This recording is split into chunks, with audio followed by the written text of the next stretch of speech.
নমস্কার, আপনারা দেখছেন সময় কলকাতার খেলা হবে নিয়ে রয়েছে আপনাদের সঙ্গে আমি প্রবীর। শেষ পর্যন্ত আইএসএল নিয়ে যাবতীয় জট কাটার ইঙ্গিত মিলল। অন্তত সর্বভারতীয় ফুটবল ফেডারেশনের দাবি তেমনটাই। শনিবার 3 সদস্যের আইএসএল কমিটি এআইএফএফ প্রেসিডেন্ট কল্যাণ চৌবের কাছে তাদের রিপোর্ট জমা দিয়েছে। আর তারপরে ফেডারেশনের দাবি আগামী সপ্তাহে আইএসএল এর দিনক্ষণ ঘোষণা করা হবে।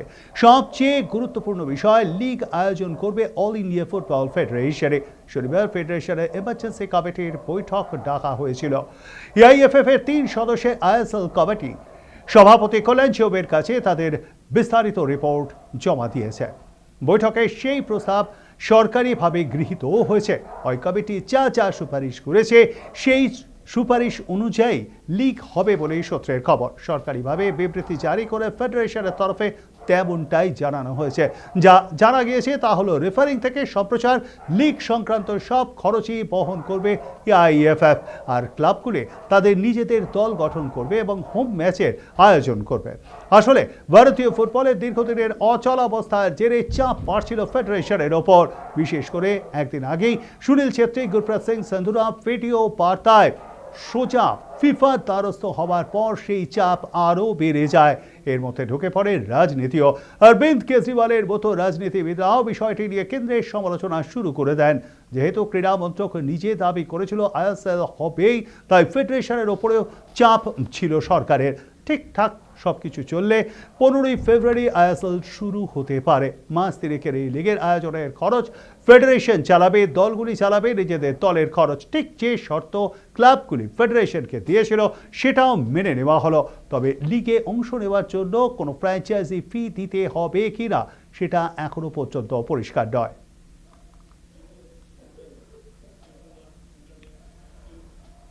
বিজয় হাজারে ট্রফিতে ভালো পারফর্ম করা সত্ত্বেও কেন সাবিকে ব্লু ক্যাপ দেওয়া হচ্ছে না সেই বিষয়ে প্রশ্ন বেশ কয়েকদিন ধরেই উঠছে ক্রিকেট প্রেমীদের মনে।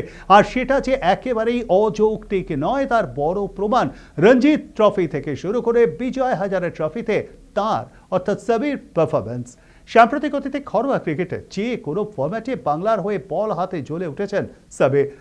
জাতীয় দলের দরজায় বারবার করা নাড়লেও ফিরেও তাকাননি নির্বাচকরা। নিউজিল্যান্ডের বিরুদ্ধে ওডিআই সিরিজের জন্য শনিবার 15 সদস্যের দল ঘোষণা করেছে ভারত। ভালো পারফর্ম করেও সেই স্কোয়াডে টাক পাননি বাংলার এই পেসার। আর এর ফলে যথেষ্টই বিরক্ত বাংলার হেড কোচ লক্ষ্মীরতন শুক্লা। নির্বাচকদের বিরুদ্ধে এক রাশ ক্ষোভ উগড়ে দিলেন তিনি। বাংলার কোচ লক্ষ্মীরতন শুক্লা স্পষ্টতই বলে দিলেন, এর চেয়ে বড় অন্যায় আর কিছু হতে পারে না। একেবারে বেইমানি করা হলো সাবির সঙ্গে। শনিবারেও অসমের বিরুদ্ধে 3 উইকেট নিয়েছেন মোহাম্মদ সামি। উইকেট থেকে সেইভাবে সাহায্য পাননি জোরে বোলাররা, তবুও সামি ফের প্রমাণ করে দিয়েছেন নিজেকে। আর এখানেই প্রশ্ন লক্ষ্যের, সামির ফিটনেস বা ডেডিকেশন নিয়ে কোনো প্রশ্ন নেই সাম্প্রতিক পারফরমেন্স নিয়েও। এমনকি ধারাবাহিকতাও বজায় রেখেছেন এই পেসার। তবে কেন বাদ সাবি? নির্বাচকরা ওর কথা ভাবলো না কেন? এর চেয়ে আশ্চর্যের আর কিছু হতে পারে না বলে মন্তব্য করেছেন বাংলার কোচ। একই সঙ্গে তার দাবি, সামির বিষয়ে তীব্র প্রতিবাদ হওয়া উচিত। ঘরের মাঠেও কঠিন প্রতিপক্ষের বিরুদ্ধে বুমরার অনুপস্থিতিতে চাপে পড়ছেন প্রসিদ্ধ কৃষ্ণ হর্ষিত রানারা। স্বভাবতই সামিকে বাইরে রাখা নিয়ে উঠছে প্রশ্ন।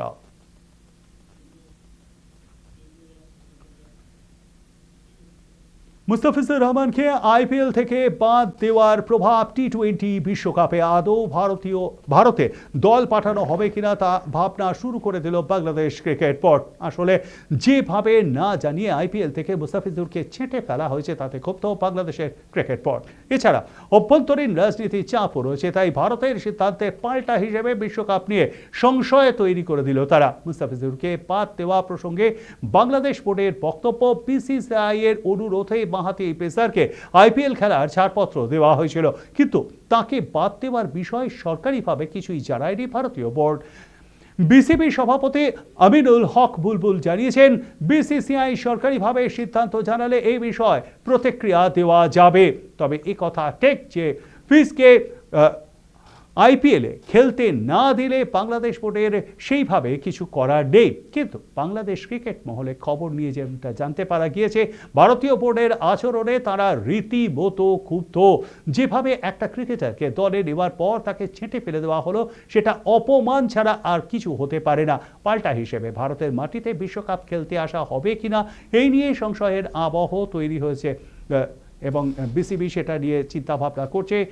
আদৌ আগামী মাসে টি-20 বিশ্বকাপের জন্য বাংলাদেশ দলকে ভারতে পাঠানো হবে কিনা এটা নিয়ে কিন্তু প্রশ্ন উঠতে শুরু করে দিয়েছে বিসিবির অন্দরে। কেউ কেউ বলছেন নিরাপত্তার কথা, তবে বিসিসিআই যদি শুধুমাত্র মুস্তাফিজুর রহমানকে নিরাপত্তা না দিতে পারে তাহলে বাংলাদেশের 11 জন ক্রিকেটার যখন মাঠে খেলবে তাদের নিরাপত্তা দেবে কিভাবে, সে প্রশ্ন উঠতে শুরু করে দিয়েছে।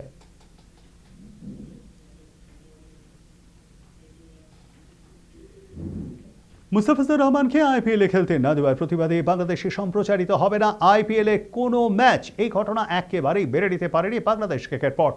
কেন চুক্তি থাকা সত্ত্বেও একজন ক্রিকেটারকে অংশ নিতে দেওয়া হলো না আইপিএলে, সেই প্রশ্ন তুলেছেন বাংলাদেশের ক্রিকেট প্রেমীরাও। এই ঘটনার প্রতিবাদে বাংলাদেশ ক্রিকেট বোর্ডের পক্ষ থেকে জানানো হয়েছে ভারতের মাটিতে আসন্ন টি-20 বিশ্বকাপের ম্যাচ খেলতে জাতীয় দলকে পাঠানো নিরাপদ নয়। তাদের ম্যাচগুলি শ্রীলঙ্কায় আয়োজন করার জন্য এসিসিকে অনুরোধ করতে চলেছে বিসিবি। মুস্তাফিজুরকে খেলতে না দেওয়ার প্রতিবাদেই যে তারা এই পথে হাঁটছে তার বলার অপেক্ষা রাখে না। এদিকে বাংলাদেশে আইপিএল সম্প্রচার নিয়েও কিন্তু মুখ খুলেছেন বাংলাদেশের সরকারের উপদেষ্টা ডক্টর আসিফ নজরুল। বাংলাদেশের তথ্য সম্প্রচার মন্ত্রককে সে দেশে আইপিএল বন্ধ রাখার পরামর্শ দিয়েছেন তিনি। নিজের পোস্টে আসিফের দাবি, ক্রিকেটার এবং দেশের অবমাননা মেনে নেওয়া যায় না।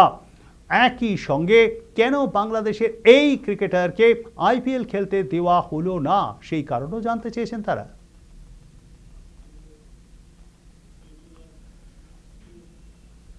ইংলিশ প্রিমিয়ার লিগে জয়ের আরও কাছে পৌঁছে গেল আর্সেনাল। পিছিয়ে পড়েও তারা হারালো বার্নমাউথকে।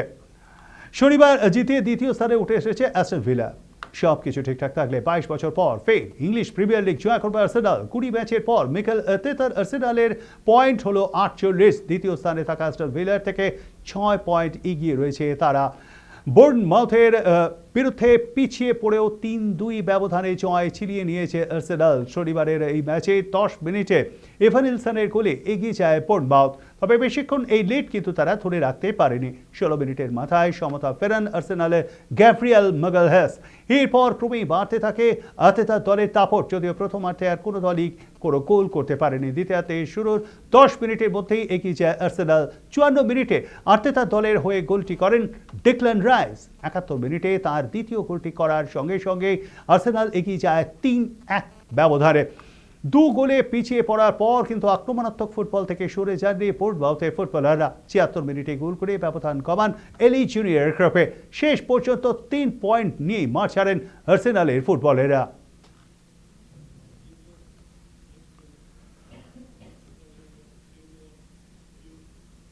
এখন এ পর্যন্ত দেখতে থাকুন সময় কলকাতা। সময় বলবে সময়ের কথা। নমস্কার।